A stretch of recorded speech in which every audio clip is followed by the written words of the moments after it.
আমার ঘরটা দেখেন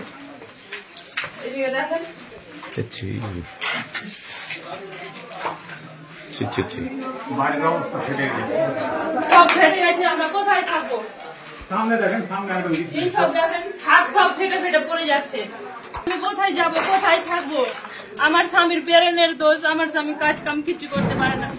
আমি জমি জায়গা বেচে সব টাকা পয়সা রেখেছিলাম, সব নিয়ে চলে গেছে। ডাক্তার দেখাই খাই, ছেলে পেলে নিয়ে আমি তো বিরিমেনে ম্যানেজ করতে পারবো না। আমার সব নিয়ে চলে গেছে। আমার গহনা ছিল, মেয়ের নেকলেস ছিল, আমার ছিল মালা ছিল, 2 জোড় কানের ছিল, সব নিয়ে চলে গেছে।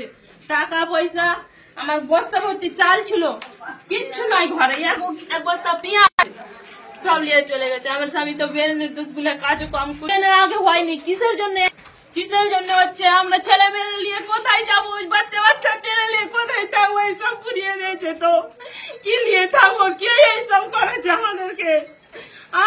আমার স্বামী উচ্চ নিচে কারোর সঙ্গে কথা বলতে জানে না। আমার ঘরে এসে সব চিন্তাই করলো, পরে নিয়ে কে না আগুন দিল, চিন্তাই করে নিয়ে গেল। আগুনটা না দিত তোমাকে আমি থাকতে পেতাম দুটো ছেলে মেলে নিয়ে। আমরা এখন কোথায় যাবো? ছোট ছোট ছেলে নিয়ে কোথায় যাব? কি খাবো? আমাদের 3 দিন থেকে আমরা অনাহারে আছি। এই সব বাচ্চারা নিয়ে এখন তো মুখ শুকিয়ে গেছে সব ছেলেদের। কোনো খাওয়া দাওয়া নেই, কোনো খাবারের ব্যবস্থা নাই। আমরা কি করে থাকবো? কি নিয়ে বাঁচবো, কি নিয়ে থাকবো? আমার এত ক্ষতি হয়েছে, আমরা ক্ষতিপূরণ নিব। কিসের জন্য ওরা করলো? এসেছিল ওই বাইরের কারণ, সব হিন্দু তো কেউ নাই, সব মুসলিম এসে করেছে এইসব। আমার স্বামীর নাম দেবগণ মন্ডল, সে তো কিছুই করতে পারে না, তার বেরেনের দোষ।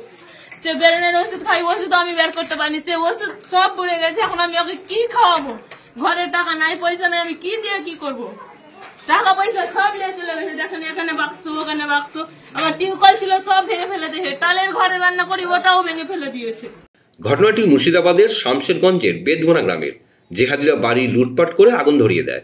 সন্তান ও মানসিক ভারসাম্যহীন স্বামীকে নিয়ে আজ পথেই মহিলা। নমস্কার বন্ধুরা, আমার নাম ধ্রুবজ্যোতি সরকার। কয়েকদিন আগে মুর্শিদাবাদে একই পরিবারের পিতা পুত্র হরগোবিন্দ দাস ও চন্দন দাস খুন হয়।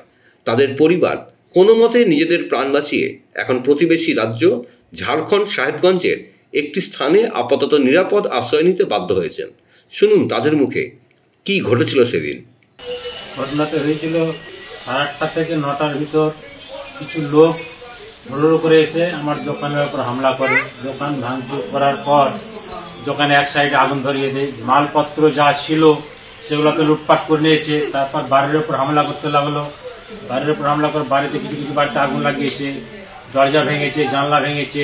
এগুলোতে ভাঙতে গোটা জাফরাবাদ, কম বেশি গোটা জাফরাবাদে 2-1টা বাড়ি বাদ দিয়ে সব পুরোটা ভাঙচুর করে এসে আবার ডবল রিটার্ন এসে আমার কাকাকে ঘর থেকে টেনে রাস্তায় পেটে যখন ফেলে দেয়, তখন আমরা বাড়ি থেকে বাড়িয়ে দেখি যে কাকাকে আর কাকার ছেলেকে দেখি রাস্তায় পড়ে আছে, রক্তে মেটে আছে। ওই করতে করতেই আমরা গাড়ির খোঁজ নিলাম যে হসপিটাল নিয়ে বলে, গাড়ি পেলাম না। দিয়ে কোথাও করে বলে গাড়ি করে নিয়ে গেল। গাড়ি করে নিয়ে যে ডিডিএইচ নার্সিংহোমে মৃত্যু বলে ঘোষণা করলো। যে আমরা বাড়ি নিয়ে এসলাম, কাকাকে আর কাকার ছেলেকে এক জায়গায় রাখলাম। তারপর যখন পুলিশ এলো এবং যারা ছিল তারা সবাই এলো। আসার পর আমরা বললাম যে আমাদেরকে যদি কোনো ব্যবস্থা না করেন তাহলে আমরা এখান থেকে থাকবো না, আমাকে জানানোর পরে আমাকে পালাতেই হবে। ওই করে পুলিশে পোস্টমর্টম করতে লাশ নিয়ে চলে গেল।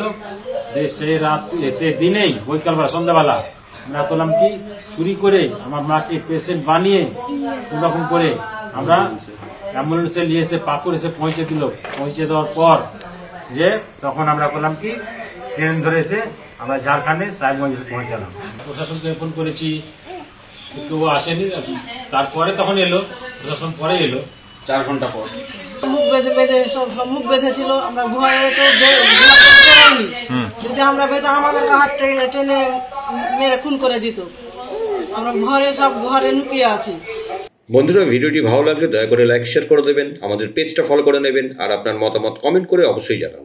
ধন্যবাদ।